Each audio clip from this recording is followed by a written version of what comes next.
Hello दोस्तों, नमस्कार। SM किसी चैनल में मैं आप सभी लोगों का दिल से बहुत बहुत स्वागत करता हूं। सो दोस्तों, इस वीडियो में हम लोग कवर करने वाले एक बहुत ही इंटरेस्टिंग टॉपिक के बारे में। देखिए, इंटरेस्टिंग टॉपिक मतलब क्या, फिलहाल तो हम लोग को जो वॉर जैसी चीज़ें हम लोग को देखने को मिल रही है। ठीक है, बीच में खबर आ रही है वॉर रुक गया, फिर खबर आ रही है कि वॉर चल रहा है करके, वो चीज़ें चलती रहती है। बट टॉपिक क्या है दोस्तों, कि ऐसे बिजनेसेस की हम लोग बात करने वाले हैं यहाँ पे इस वीडियो में, कि जिनको मतलब इस वॉर से कोई फर्क ही नहीं पड़ता है।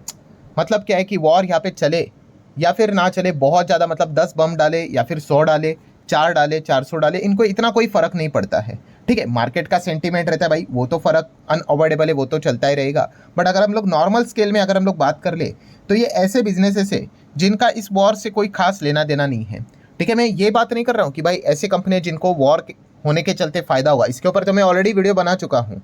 ठीक है, आपने वो वाला वीडियो देखा भी होगा, ये वाला वीडियो, इसको तो मैं ऑलरेडी यहाँ पे कवर कर चुका हूँ कि वॉर जितना लंबा चलेगा कौन कौन सी कंपनी को मोटा फायदा होगा। ठीक है, ये वीडियो आपने देखा होगा, अगर नहीं देखा है तो इसका लिंक भी मैंने ऊपर आई बटन पे दिया, आप चाहो तो देख सकते हो। इस वीडियो में हम डिफरेंट टॉपिक की बात करें। यहाँ पे हम बात करें कि भाई वॉर हो या फिर ना हो, ठीक है, इन कंपनीज को, शेयर्स को कोई वैसे भी फर्क नहीं पड़ता है, वो वैसे ही चल रहे थे। ठीक है, जैसे पहले से चल रहे थे। सो ऐसे बिजनेसेस को हम लोग स्टडी करेंगे और लॉजिक के साथ चलेंगे दोस्तों। लॉजिक क्या कहता है दोस्तों, कि ऐसे बिजनेसेस जो कि डोमेस्टिक लेवल पे है, डोमेस्टिक का अर्थ क्या है, आप यहाँ पे कह सकते हैं विद इन इंडिया। ठीक है, और जिसमें हम लोग को मिडिल ईस्ट का या फिर कोई भी ऐसी कंट्री का जो वॉर में एंगेज है उसका कोई कंपोनेंट ही देखने को नहीं मिलता है। मैक्सिमम बिजनेस यहीं पे चल रहा है। ठीक है, सो ऐसे कंपनीज के बिजनेसेस को इस चीज़ से कोई लेना देना नहीं है। जैसे मैंने कहा कि पहले भी वो नॉर्मल परफॉर्मेंस ही दे रहे थे, अरे अच्छा वॉर हो गई ना तो यहाँ पे भाग रहे, अच्छा वॉर रुक गई ना तो कोई गिर रहे, एकदम नॉर्मल चल रहे हैं। ठीक है, तो ऐसे बिजनेसेस को अभी हम लोग स्टडी करेंगे। स्टार्ट करेंगे पहले बिजनेस के साथ, जो है हॉस्पिटल वाला बिजनेस। यस, हॉस्पिटल की अगर हम लोग बात कर ले, मेडिकल फील्ड तो आप सभी लोगों को यहाँ पे पता ही है। यहाँ पे तो जैसे कि मैंने नॉर्मल वीडियो भी बनाया था कि ओल्ड बिजनेस की बात कर ले जहाँ पे अच्छी ग्रोथ भी हम लोग को देखने को मिल जाती है, तो वो कौन सा बिजनेस है, ये हॉस्पिटल वाला बिजनेस ही। आपको पता ही है भाई, मेडिकल इन्फ्लेशन कितना यहाँ पे बढ़ रहा है, तो हॉस्पिटल के बिजनेस को एज सच कोई फर्क यहाँ पे खास पड़ते हुए देखने को यहाँ पे नहीं मिल रहा है। ठीक है, अगर वैसा देखा गया छोटा मोटा कोई ना कोई इंपैक्ट आता है, बट बहुत बड़े स्तर के ऊपर अगर हम लोग बात कर ले, ये तो अपना बिजनेस यहाँ पे बिंदास तरीके से यहाँ पे कर रहे हैं। सो हॉस्पिटल कंपनीज की बात कर ले तो बहुत सारे कंपनीज यहाँ पे आ जाएंगी। जैसे कि आप चाहो तो मैक्स हेल्थ केयर कंपनी को स्टडी कर सकते हैं, जो कि इस सेगमेंट में अभी नंबर 1 हम लोग को देखने को मिल रहा है, बिकॉज मार्केट कैप के हिसाब से नंबर 1 चल रहा है। सेकंड नंबर पे अपोलो हॉस्पिटल यहाँ पे जा चुका है। तीसरे नंबर की बात करें तो फोर्टिस हम लोग को देखने को मिल जाता है। ऐसे तो बहुत सारे कंपनियां मिलेंगी आपको, global health care, Aster DM, Narayan Hrudayalaya की बात करें, कृष्णा इंस्टीट्यूट की बात कर ले, रेनबो की अगर बात कर ले, बहुत सारी कंपनी, जुपिटर की बात कर ले, हाल ही में लिस्ट हुआ था, यथार्थ की अगर बात कर ले, तो ऐसे बहुत सारे आपको हॉस्पिटल वाले प्लेयर्स देखने को मिल जाएंगे। सो लॉजिक क्या है दोस्तों, कि इन कंपनीज को मिडल ईस्ट में क्या हो रहा है, वॉर ज़्यादा हो रहा है, कम हो रहा है, इसको इनसे कोई इतना कुछ खास डायरेक्टली लेना देना हम लोग को देखने को यहाँ पे नहीं मिल रहा है। सो इन कंपनीज को आप क्या कर सकते हो, चाहो तो स्टडी कर सकते हो। आप कह सकते हैं एक वॉर प्रूफ टाइप की एक कंपनी हम लोग को देखने को यहाँ पे मिल रही है। नेक्स्ट अगर हम लोग बात कर ले कुछ उसी सेगमेंट से जुड़ा हुआ बिजनेस, मतलब हेल्थ केयर सर्विस प्रोवाइडर। अभी इसमें आप लोगों को मल्टीपल बिजनेसेस देखने को मिलेंगे, डायग्नोस्टिक वाले बिजनेसेस भी इसमें यहाँ पे आ जाते हैं। वो भी अगर आप देखोगे यहाँ पे हेल्थ केयर सर्विस प्रोवाइडर में, तो इनको भी एज सच कोई फर्क नहीं पड़ता है। जैसे कि डॉक्टर लाल पाथ लैब कंपनी की बात कर ले, विजय डायग्नोस्टिक की बात कर ले, मेट्रोपोलिस हेल्थ केयर की अगर बात कर ले, थायरो केयर की बात कर ले। ठीक है, ये इस प्रकार के जो डायग्नोस्टिक सेगमेंट में काम करने वाली कंपनियां हैं, ठीक है, ये बिंदास यहाँ पे बिजनेस यहाँ पे करती रहेंगी। डायग्नोस्टिक सेंटर मतलब आप ऐसा भी समझ लो, आप ये जो नॉर्मल ये टेस्ट बिस्ट करते हो ना, ब्लड टेस्ट करते हो, शुगर टेस्ट करते हो, मल्टीपल टेस्ट करते रहते हो। ठीक है, ऐसी कंपनियां। ठीक है, ये कोविड के वक्त आरटीपीसीआर टेस्ट चलता था या फिर एंटीजन टेस्ट चलता था। सो इनको क्या फ़र्क पड़ता है भाई कि मिडल ईस्ट में क्या हो रहा है, इनको तो अपने बिजनेस से लेना देना है, कितने पेशेंट यहाँ पे आ रहे हैं, ग्राउंड लेवल पे कितनी ज़्यादा बीमारी फैलती है। इनफैक्ट उससे ज़्यादा इनका बिजनेस हम लोग को प्लस माइनस होते हुए देखने को मिल जाता है। सो आप चाहो तो इनको भी ज़रूर स्टडी यहाँ पे कर सकते हो। हाँ, यहाँ पे अभी काफ़ी लोग यहाँ पे एक सोच रहे होंगे, जो कि एक बहुत बड़ी उनकी मिस्टेक होगी, उसको भी मैं पहले ही बता दूँ कौन सी मिस्टेक। काफ़ी लोग सोचते होंगे मतलब in short sir pharma sector ही बोल दो। नहीं भाई, फार्मा सेक्टर की बात नहीं हो रही है। फार्मा में ऐसे बहुत सारी कंपनीज है जो कि विदेश में चीज़ें एक्सपोर्ट यहाँ पे करती है। ठीक है, ये कंपनीज का कोई बिजनेस एक्सपोर्ट बिक्सपोर्ट नहीं है, ये तो अपना खुद के ही घरेलू, जैसे मैंने शुरुआत में क्या बोला, domestic level within India ही उनका काम चलता है। फार्मा कंपनी तो ऐसे कितने ही है जो कि मिडल ईस्ट में उनके प्लांट्स मशीनरीज देखने को मिल जाते हैं। एक्सपोर्ट करने से रिलेटेड कितने सारे मिडल ईस्ट में उनके क्लाइंट्स देखने को मिल जाते हैं, तो फिर वो यहाँ पे बिजनेस पे इम्पैक्ट यहाँ पे आ ही जाता है। सो यहाँ पे ये मिस्टेक बिल्कुल भी नहीं करनी, तो इसको भी मैंने एडवांस में कवर कर लिया है।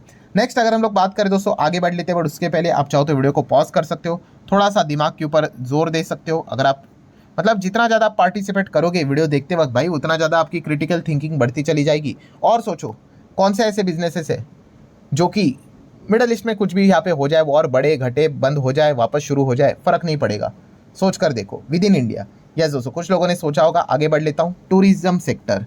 टूरिज्म की अगर हम लोग यहाँ पे बात कर ले, ठीक है, तो हम लोग ज़रूर यहाँ पे कह सकते हैं दोस्तों, हमारे देश में तो कोई दिक्कत यहाँ पे नहीं हो रही है। इनफैक्ट जो लोग मिडल ईस्ट में घूमने के लिए जाने का विचार कर रहे थे, वो सोच सकते भाई इतना ज़्यादा वहाँ पे डिस्टर्बेंस है, चल तो वैसे ईरान और इजराइल के बीच में चलता रहता है, बट फिर भी अगर घूमने ही जाना है भाई तो किसी और देश में चले जाओ। अभी इंडिया में तो ऐसा कोई दिक्कत है नहीं। हाँ, जब ऑपरेशन सिंदूर चल रहा था तभी मैंने वीडियो बनाकर आपको बताया था कि टूरिज्म ही एक ऐसा सेक्टर है जिसकी बैंडबाजी पड़ी हुई है, क्योंकि लोग फिर आएंगे नहीं। आप ऐसे देश में थोड़ी ना सोचोगे कि घूमने के लिए जाते, चलो ईरान घूम के आते हैं, चलो इजराइल घूम के आते हैं, नहीं ना भाई, वहाँ पे तो वॉर चल रही है। तो इंडिया की अगर बात कर ले, टूरिज्म सेक्टर आप चाहो तो स्टडी कर सकते हो। अभी टूरिज्म में तो आपको कितने मल्टीपल बिजनेस देखने को मिलेंगे, जैसे कि आप यहाँ पे देख सकते हो tour travel related companies like IRCTC। अभी IRCTC में सिर्फ ये टूरिज्म का बिजनेस नहीं करते भाई, इनका तो रेलवे का भी बिजनेस है, कैटरिंग का बिजनेस है, उसमें T स्टैंड्स फॉर IRCTC में टूरिज्म का भी बिजनेस है, उसको आप स्टडी कर सकते हो। BLS इंटरनेशनल तो है ही। TBO टेक की अगर बात करें, हाल ही में ही लिस्ट हुआ था, थॉमस कुक जैसी कंपनी है। देन उसी के साथ साथ इक्सिको जैसी कंपनियां देखने को मिल जाती है जिनका नाम बदल चुका है। Easy trip map, is my trip की बात कर ले, इज ट्रिप प्लानर की अगर बात कर ले, इसको आप स्टडी कर सकते हो। यात्रा ऑनलाइन, ऐसे बहुत सारे, अभी तो लिस्ट अगर पढ़ने जाए तो आपको बहुत सारी कंपनियां देखने को सुनने को मिल जाएंगी। ठीक है, आप देख सकते हो बहुत सारी कंपनियां हैं, लिस्ट तो चलती रहेगी, मल्टीपल कंपनियां हैं। देन टूरिज्म सेक्टर को ही यहाँ पे अगर हम लोग बात करें बढ़ावा देने से रिलेटेड, होटल इंडस्ट्री भी हम लोग को देखने को मिल जाती है। होटल की बात कर ले, हॉस्पिटैलिटी की बात कर ले, ठीक है, जो टूरिस्ट आते हैं इसी चीज़ के चलते तो टूरिज्म जब प्रमोट होता है, होटल इंडस्ट्री भी अच्छा काम करती है। अभी होटल में आपको पता ही है, IHCL की बात करें, इंडियन होटल, जिसके अंदर ताज, जो मुंबई का ताज आप होटल आपको देखने को मिलता है, वो इसी के अंडर देखने को मिल जाता है। ITC होटल, ये हाल ही में ही डीमर्ज हुआ था ITC से, आपको पता ही है। देन EIH की बात कर ले, ये भी एक बड़ा रेप्यूटेड ग्रुप से बिलोंग करता है, ओबेरॉय ग्रुप आप सभी लोगों को पता ही है। देन चैलेट होटल की बात कर ले, ठीक है, इस प्रकार के आपको बहुत सारे कंपनियां देखने को मिलेंगी। देन महिंद्रा हॉलीडेज की अगर हम लोग बात कर ले, टूरिज्म से रिलेटेड इनका पैकेजेस चलते रहते। तो मिडिल ईस्ट में कुछ भी यहाँ पे हो रहा है, लोग तो भाई इंडिया में घूमते ही रहेंगे। विदेश से भी लोग अगर इंडिया आना चाहते हो तो आ सकते हैं, कोई दिक्कत की बात है नहीं। यहाँ पे तो कोई फिलहाल वॉर जैसी चीज़ें तो हम लोग को देखने को नहीं मिल रही, तो इन बिजनेसेस को भी कोई दिक्कत फिलहाल तो यहाँ पे नहीं हो रही है।